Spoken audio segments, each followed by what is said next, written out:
বিষয়বস্তুটোৰ কাৰণে মই ভুল হোৱা বুলি মই কেতিয়াও স্বীকাৰ নকৰোঁ।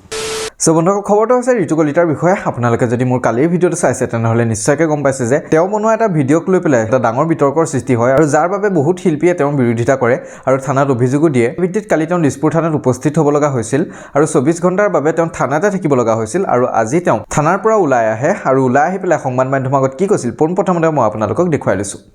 নাই, তেওঁলোকক মই সহযোগ কৰিছোঁ, তেওঁলোকে ডিউটি কৰিছে। আপুনি ভাবেনি আপোনাৰ ভুল হৈছে বুলি? অকণমান চাগে হৈছিলে শব্দকেইটাৰ কাৰণে, কিন্তু বিষয়বস্তুটোৰ কাৰণে মই ভুল হোৱা বুলি মই কেতিয়াও স্বীকাৰ নকৰোঁ। আৰক্ষীয়ে বিচাৰি থাকিবলগীয়া হৈছিলে, মোবাইল চুইচ অফ কৰি আছে। নাই, বিচৰা নাই, মই নিজে আহিছোঁ ইয়াতে, সহযোগ কৰিছে আপুনি? নিজে আহিছোঁ।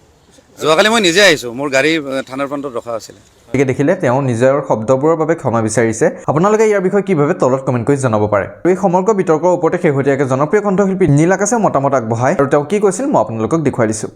আচলতে আমি বাধ্য হৈছোঁ। আমি সাধাৰণতে এনেকুৱাবিলাক কৰ্মত নিজকে লিপ্ত কৰিবলৈ নেপালেই ভাল লাগে, কিন্তু যোৱা কেইটামান দিন ধৰি দেখিছে আপোনালোকে জনৈক ঋতু কলিতা নামেৰে এজন ব্যক্তিয়ে বিভিন্ন অপমানসূচক মন্তব্য কৰি আহিছে আৰু যিবিলাক মন্তব্য আমাক অতিকৈ দূষিত কৰিছে আৰু খুব অপমান বোধ কৰিছোঁ। আৰু তেওঁৰ কি কৈছে আমি ক'বলৈ নাযাওঁ, সকলোৱে গম পায় ইতিমধ্যে। তেওঁ বিভিন্ন সময়ত বিভিন্ন কথা কৈ থাকে আৰু বহু সময়ত দেখা যায় তেওঁ বহুত বেছি অশ্লীল ভাষাৰ প্ৰয়োগ কৰি ইমান এনেকৈ কথাবিলাক কয় আৰু খুব দুখ লগা বিষয়টো আমাৰ কাৰণে। আমি সাধাৰণতে যিবিলাক কৰ্মত সকলোৱে লিপ্ত হৈ থাকে তেওঁলোকে সকলোৱে কষ্ট কৰে আৰু নিজৰ কষ্টৰ জৰিয়তে তেওঁলোকে উপাৰ্জন কৰে, বিভিন্নজনে বিভিন্ন কৰ্ম কৰে। বহু ক্ষেত্ৰত দেখা যায় তেওঁ বিভিন্ন সময়ত তেওঁ বহুবাৰ উজনি অসমৰ ছোৱালীবিলাকক লৈও যথেষ্ট কটু মন্তব্য কৰিছে আৰু বিভিন্ন অশ্লীল ভাষাৰে উজনি অসমৰ ছোৱালীবোৰকো তেওঁ বহুত অপমান কৰিছে। গতিকে তেনে ক্ষেত্ৰত সদায় সহ্য কৰি থাকিব নোৱাৰি আৰু সহ্য কৰিব নোৱাৰি। আজি কেৱল মৰাণতেই নহয়, সমগ্ৰ অসমত যিমানবিলাক লোক